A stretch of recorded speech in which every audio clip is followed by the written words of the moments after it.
Ten Commandments, the old one. We all grew up watching. Edward G. Roberts. Yeah, Edward G. Roberts.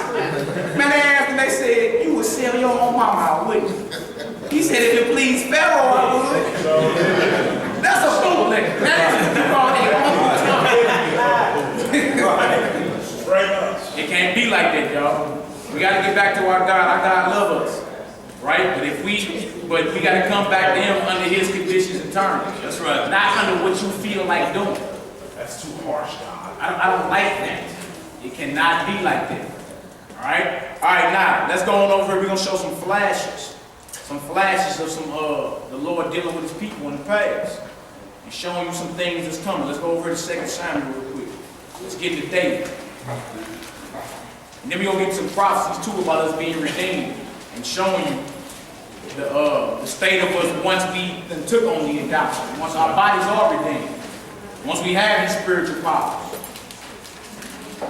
2 Samuel 17th chapter, y'all. Let me write this down. 2 Samuel 17. And y'all, this is not somebody say, hate speech or whatever. It's the truth. That's right. Today the truth is labeled hate speech. Y'all know if you reading the Bible, it's true about it. If you were reading the Bible on the streets, and a lot of us go out to the streets and do it all the time. Yes, we do. But if you were reading the Bible on the streets, right, and somebody that's a sodomite, a homosexual walk by, and you're reading Leviticus the 20th chapter about if a man lie with a man, he's worthy of death. If they get offended, they can call the police on you and you can be charged with a hate crime. Trip off that. And I ain't scared to tell you shut up and don't say nothing. I ain't never say that. Never hold your peace. I'm saying, since when is the truth labeled hate speech? You want to hear the truth today, you want to hear what's convenient for you. That's right. Oh yeah, it's okay. Tell us soothing things. Yeah, soothing things. It's okay. You can go ahead, you know, Larry and Leroy, y'all couple. Oh, it's okay, sister, go marry your dog. It's cool. Man. You want to hear that? Right? I pronounce you Shih Tzu and white. Hey boy, you know, that one for like $400. Right. Little shit too. Alright, let's get into it. Let's get into it. 2 Samuel 17 chapter, I believe it is. Start at verse 1. We're going to read like 1 through 12. We're going to get into David and Goliath. And show you when the Lord dealing with His people, when you keep in His charge, He do miraculous things for us, man. That's right. The fact that we are still in existence and steady populating, we're steady reproducing, after through all this stuff, that's a miracle in itself. Anybody else would have been wiped off the planet. That's right. All this stuff been thrown at us. Germ warfare, drugs, gangs. You thought the gangs was just invented right here. Man, the gangs is a CIA invention. Guess what? Used to divide the so-called blacks and Hispanics. That's right. To keep you warned against each other. And how they do that, they put the dope in and the Chinese or Russian AK-47s. How you got a Russian Kalashnikov chopper and you ain't never been to Russia? Where that come from? How you got a Chinese AK and never been to China? So who's importing the goods for you to get so you can wage war in your own community? You feel me? You know, it's simple. If a people are oppressed and you give them something or a way to make them some money, right? They're going to do whatever they got to do to keep making that money. Even kill their own. That's simple. A test, an experiment been around on us. That's right. That's what it is. It's an experiment. That's why we raising projects. It's all an experiment. You've been studied down to the letter. Why you think it's a Popeye's chicken and Lee's chicken on every corner? They know Negroes love chicken. Love it. That's right. Make it more soothing for you to eat. Right. That's real. You want to sell something? Put a blackface on. They call it wicked chicken. Yeah. Wicked chicken. Church keep you on the call. My bad, y'all. That's 1 Samuel 17. First Samuel. You only want to leave what? You was eating chicken 2 weeks ago. I seen it. Right. All right, let's get into this. Yeah, 1 Samuel 17. We're going to read this chapter about David and Goliath. We're going to read this whole chapter. Let's read this whole chapter. Let's get into some of our history. And believe it or not, y'all, these heathens been know who you are. That's right. Man, no. They know who you are. And that's why the propaganda is, it was always something spun on the Bible, right? Like, white man's book in King James was gay. That would naturally keep you away from it, Yeah. right? And we got the history on that too. Oh, that's a lie. Anyway, that would naturally keep you away from it. Because why would I read something that Elton John wrote? Elton John's a white homosexual. I don't even agree, or you know what I'm saying? Got nothing to do with him. So why would I read anything he put out? So they knew that. You know what I'm saying? A lot of that was spun by the Negroes of Islam too, not no nation of Islam. The Negroes of Islam. In order for you to be a nation, your father had to be named Islam. Ain't no such man ever that walked the earth named Islam. So those are the Negroes of Islam. That's what it was. They the main one that started splitting that lie. You feel me? King James was a white homosexual. We got all the history on there. Oh, that's a lie. Right. Deeply rooted in the slave trade, so y'all. Let's get into this, bro. 1 Samuel 17 chapter. 1 Samuel chapter 17, verse 1. Because once you realize this is who you are, you can link back into this power right here, bro. That's right. That was back in David, back in Judah, back in Abraham. That Christ was praying to. You feel me? You can tap back into that power right there, that source. So the whole thing is keep them away from the book. That's right. Right? Even after Nat Turner rose up, y'all look up Henry Barry. Henry Barry. He gave a speech after the Nat Turner insurrection. Nat Turner was a bro who found out what it was back in the early 1800s. The son of a preacher, was living in Jerusalem, Virginia, read the scriptures about Jerusalem, and had an epiphany. And went on a slave revolt. And they couldn't even catch him. He turned himself in, and they skinned that brother alive and the wallets out of him. And made it a crime to ever name your child Nathaniel Turner. Yeah. So after he rose up, Henry Barry was some type of senator in the United States, right? And he gave a speech. Y'all need to Google that speech. Because he right in the speech say we must by every means possible keep them from that light that is naturally in them. That's right. By every means possible. You see that? So he's acknowledging what it is, but he's saying, look, man, we want to keep running this thing, we need to keep them away from the light. That's right. So what they do, they come up with their own religion. They passed you Catholicism, Christianity, whatever you want to call it, that's not in the Bible. And they gave you Negro preachers like Creflo Dollar to make you think that's what was in the Bible. That's not in the Bible, no way, shape, form, fashion. Christ taught the commandments of his Father, and he told you how to walk in faith. Faith and commandments. That's what the whole Bible is about. That's right. Repentance, faith, and commandments. That's right. The rise, fall, and soon coming redemption of God's people. That's what the Bible is about. You feel me? They got you thinking it's a religion, but you can't find none of it in there. None of it. All right, let's get into this, brother. 1 Samuel 17. 1 Samuel chapter 17, verse 1. Now the Philistines gathered together their armies to battle, and were gathered together at Succoth, which belonged to Judah, and pitched between Succoth and Azekah. Not true about this. People always want to claim that the Bible is not what you call today, dealing in race wars and all that, right? Race means your nationality, your nation, your ethnicity, your kindred. So what we see right here is the Philistines, one nation of people, about to go against the Israelites, another nation of people. Esau and Jacob banging in the womb. What is that? That's right. What the angel tell his mama? Two different nations are in your womb. That's why they fight. So how do we mend race relations in today's society? You can't. What you mean mend race relations? All we can do is come back to our God. And anybody of another persuasion want to serve our God, blessings to them. That's right. You feel me? But we need to work on loving ourselves. Get ourselves together. So busy worried about everybody else. Get yourself together. Let's get it, brother. In Ephes,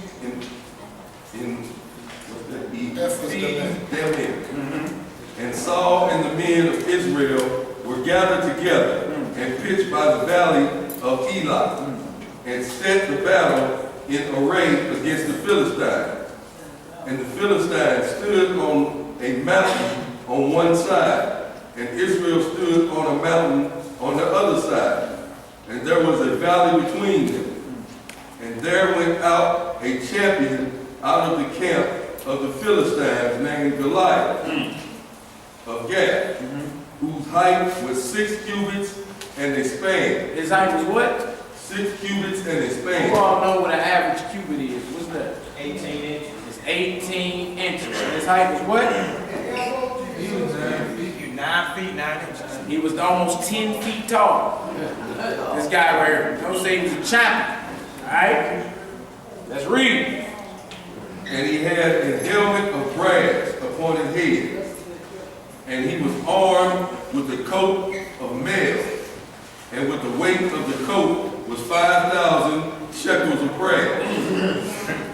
And he had greaves of brass upon his legs, and a target of brass between his shoulders. That's like 500 pounds, too. That's 5,000 shekels. That's like 500 pounds. His body on. Come on, brother. And the staff of his spear was like a weaver's beam. And his spear's head weighed 600 shekels of iron. And one bearing a shield went before him. And he stood and cried unto the armies of Israel, and said unto them, Why are ye come out to set your battle in array? Am not I a Philistine, and ye servants to Saul? Choose a man for you, and let him come down to me. He talking all what you call a schmack. That's right. Come on. If he be able to fight with me and to kill me, then will we be your servants. But if I prevail against him and kill him, then shall ye be our servants and serve us. You see the wages that's on the table? Yeah. In order for us to serve y'all might have to kill me. That's what he's saying. Right? But if we get on y'all might have to serve us. That's what it is. It's freedom, it's life and death on the table right here. That's right. Let's read. And the Philistines said, I defy the armies of Israel this day. Give me a man, that we may fight together. When Saul and all Israel heard those words of the Philistine, they were dismayed and greatly afraid. Now David was the son of that Ephrathite and Of Bethlehem. of Bethlehem, Judah, whose name was Jesse. And he had 8 sons, and the man went among men for an old man in the days of Saul. And 3 elder sons of Jesse went and followed Saul to the battle. And the names of his 3 sons that went to the battle were Eliab, the firstborn, and the next unto him Abinadab, and the third Shammah. And David was the youngest, and the 3 eldest followed Saul. David, the baby boy, huh? Little brother. Okay, let's keep reading.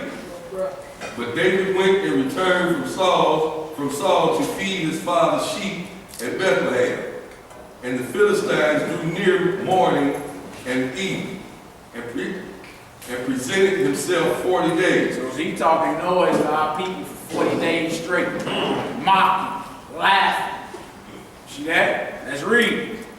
And Jesse said unto David his son, Take now for thy brethren an ephah of this parched corn, and these 10 loaves, and run to the camp to thy brother, and carry these 10 cheeses unto the captain of their 1,000, and look how thy brethren fare, and take their pledge. Now Saul and they and all men of Israel were in the valley of Eli, fighting with the Philistines.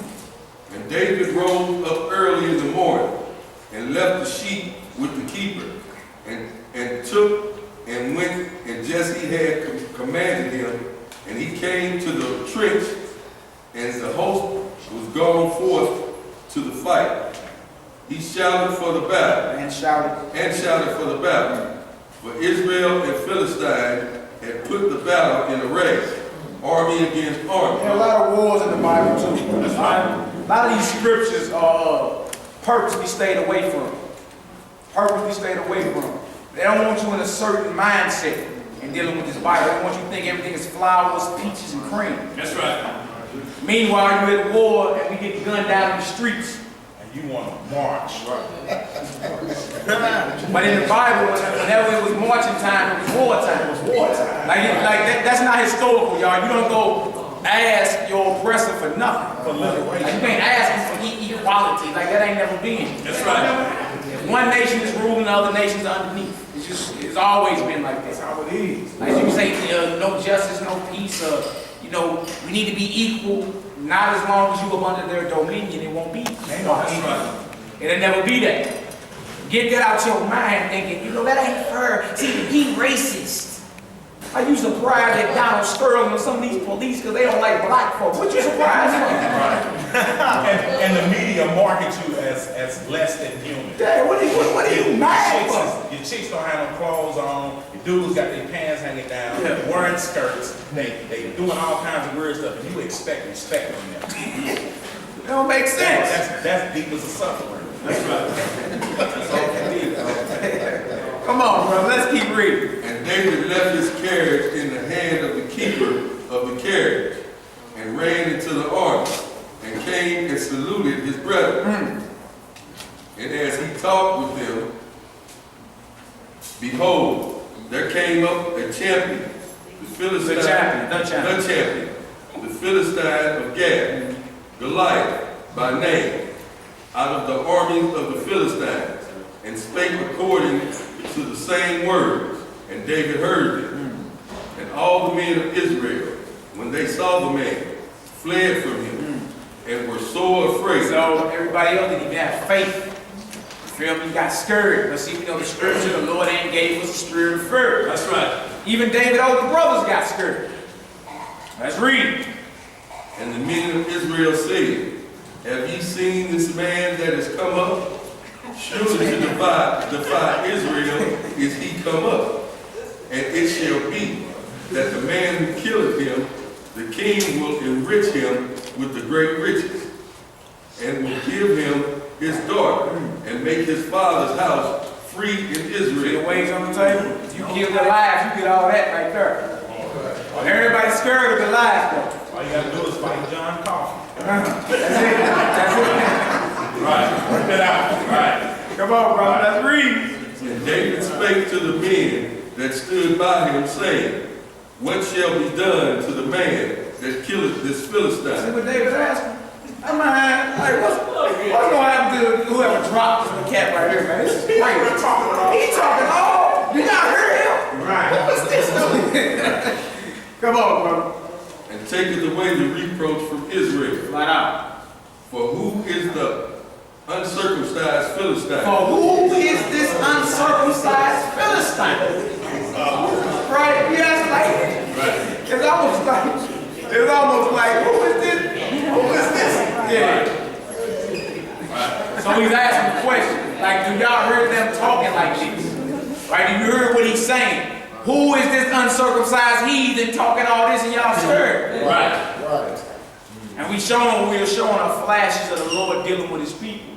You know what I'm saying? Because that's what it's going to be in its totality when we're redeemed and we get our spiritual bodies. We're going to be displaying powers the world ain't never seen before. So in times in our history, on righteous forefathers, you see flashes of it. Feel me? The Lord shows us glimpses of it, That's piece right. by piece. All right, let's read, brother. That he should defy the armies of the living God. And the people answered him after this manner, saying, so shall it be done to the man that killeth him. And Eliab, his eldest brother, heard when he spake unto the men. And Eliab's anger was kindled against David. And he said, why camest thou down hither? In other words, what the hell you doing here? That's right. That's his older brother. I remember David's the little boy, right? What is you doing here? Let's read. And with whom hast thou left those few sheep in the wilderness? I know thy pride and thy naughtiness of thine heart. For thou art come down that thou might see the battle. You here just to watch. Right. That was Big Bro saying to David. You just here to watch. Let's read.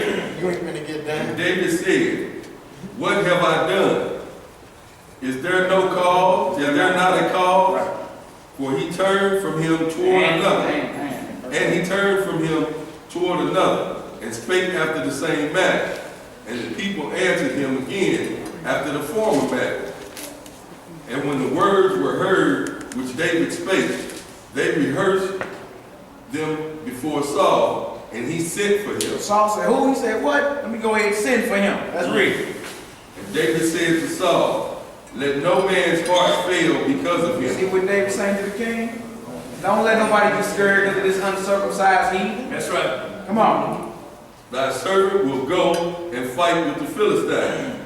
And Saul said to David, thou art not able to go against this Philistine to fight with him, for thou art but a youth, but he a man, and he a man of war from his youth. Like, man, you a little boy, you ain't be able to fight with him, right? You a little boy, probably was a teenager, 14, 15 years old, something like that. Let's read.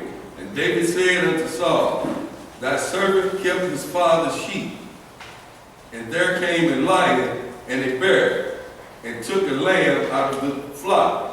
And I went after him, and smote him, and delivered it out of his mouth. And when he arose against me, I caught him by his beard, and smote him, and slew him. They were like, look, man, I done fought lions and birds. What you talking about? Old boy dropping today. Let's read.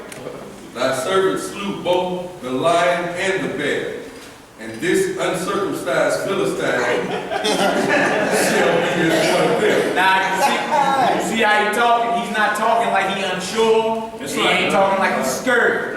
Or he doubt. He talking like he gonna know it's a God in Israel today. Right? I'm not about to sit up and just listen to this heathen talk bad about my God or my people. He gonna know by the end of the day, there's a God in Israel. That's right. There's a power in Israel. Let's read. Seeing he hath defiled the armies of the living God, David said, moreover, the Lord that delivered me out of the paw of the lion and out of the paw of the bear, he will deliver me out of the hand of this Philistine. And Saul said unto David, go, and the Lord be with you. David went to war not doubting, but in full assurance of faith. That's right. Right? That's how you got to be in any of your battles, whether they be spiritual or physical. Feel me? Like I said, we battle somebody with another doctrine, like spiritual, right? What's on the table is whose God is real. That's right. Right? If we go into war spiritually, it can't be no doubt in our minds. Like, we got to approach the battle as battle already won. That's how David approached dealing with Goliath. Battle already won. All I got to do is go through it in faith, and it's done. Right? Faith is very important. The bigger the faith, the bigger the miracles. Let's read. And Saul armed David with his armor, and he put a helmet of brass upon his head. Also he armed him with the coat of mail. Right. And David girded his sword upon his armor, and he essayed to go, for he had not proved it. See, David, like, look, that's your armor. And that's another thing spiritually. You got to get your own armor. You got to sharpen your own sword. That's right. You can't be dependent on somebody else to come rescue you, and you went over here and chopped these Muslims down so you thought that they knew more than you. Right? So now you're calling for somebody else's armor. Right. You see what I'm saying? You got to become one with your sword, which is this Bible right here. You got to become one with it. Every warrior in every doctrine is highly disciplined and highly trained. Trip off a samurai ninja, or samurai warrior, or a ninja. When he pulled that sword, he know exactly where it's going and how it's going to cut. Right. You see what I'm saying? So Saul tried to give David his armor, and David was like, look, that's yours. I can't fight with your armor. I got to fight with mine. See that? Same thing. You got to fight with your armor. Let's read, David said unto Saul, I cannot go with thee, for I have not proved them. And David put them off. And he took his staff in his hand, and chose him 5 smooth stones out of the brook, and put them in the shepherd's bag which he had, even in the scrip. And his sling was in his hand, and he drew near the Philistine, And the Philistine came on and drew near unto David. And the man that bare the shield went before him. And when the Philistine looked about and saw David, he disdained him. He disdained him, like he basically started mocking him. Like out of everybody in Israel, y'all seen this little chump Right. out there? Half pint. Come on. Half pint. Come on, brother. For he is but a youth, a rude And ruddy. and ruddy, and of fair countenance. Yeah, you say pretty boy. The Rudy Boom. Little mahogany brown, you know. Right. Pretty and ready for war. So he's judging the outer cup, Right. dealing with David. Let's read. And the Philistine said unto David, Am I a dog that thou comest to me with staves? And the Philistine cursed David by his God. And the Philistine said to David, Come to me, and I will give thy flesh unto the fowls of the air, and to the beasts of the field. He talking more, I'm going to kill you and give your flesh over to these fowls of the earth and beasts of the field. Talking noise. Now this, if David wasn't fully assured in faith, he would start trembling. That's right. Doubt. Let's read. Then David said to the Philistine, Thou comest to me with a sword, and with a spear, and with a shield. But I come to thee in the name of the Lord of hosts. See that? I come to you in the name of the Lord of hosts. Hosts mean armies. The Lord has armies in the heavens that will fight your battles for you if you keep in his charge, right? And you keeping his charge in faith. So he's like, look, you got all your weapons, but I come to you in the name of the Lord of hosts. Let's read. The God of the armies of Israel, whom thou hast defied, this day will the Lord deliver thee unto mine hand, and I will smite thee, I will kill you. Come on. and take thine head from thee. And I'm going to cut your head off. That's in the Bible? That's in the Bible. Yeah, the Lord fight for ease. You see that? This is how David got him a name amongst Israel. You see that? The Lord had already anointed him king back a chapter earlier. So he had already been anointed by the prophet Samuel as future king of Israel. Already. So he already knew in his mind, look, this dude coming down today, I'm going to drop him, I'm going to drop you and cut your head off. That's right. Why did you come against the God of Israel? Let's read.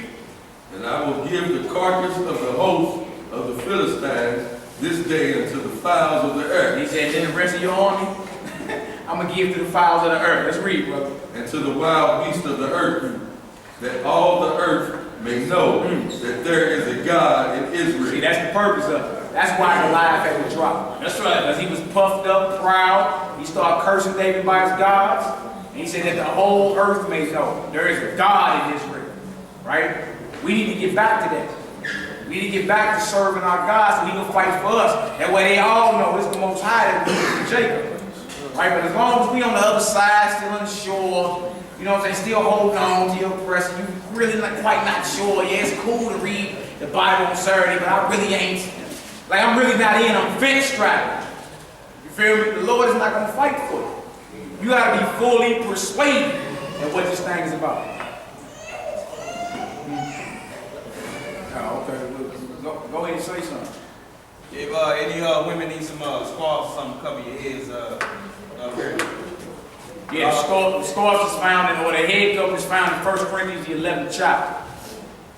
We try to do everything according to is written in the Bible. When praying and prophesying, women ought to have their heads covered, and men ought to have their heads uncovered. When praying or prophesying. All right, let's read, brother. It's all good. Let's finish. And all this assembly shall know that the Lord saveth not the sword and spear. See that? The Lord don't save it with our guns. That's right. With all our little weapons. That ain't what it is. The Most High is the most powerful force in existence. So he don't need your little AKs and your little slingshots and your bullets. That's right. And your grenades. All right, let's read, brother. And he will, for the battle is the Lord. The battle is who? Is the Lord. Right.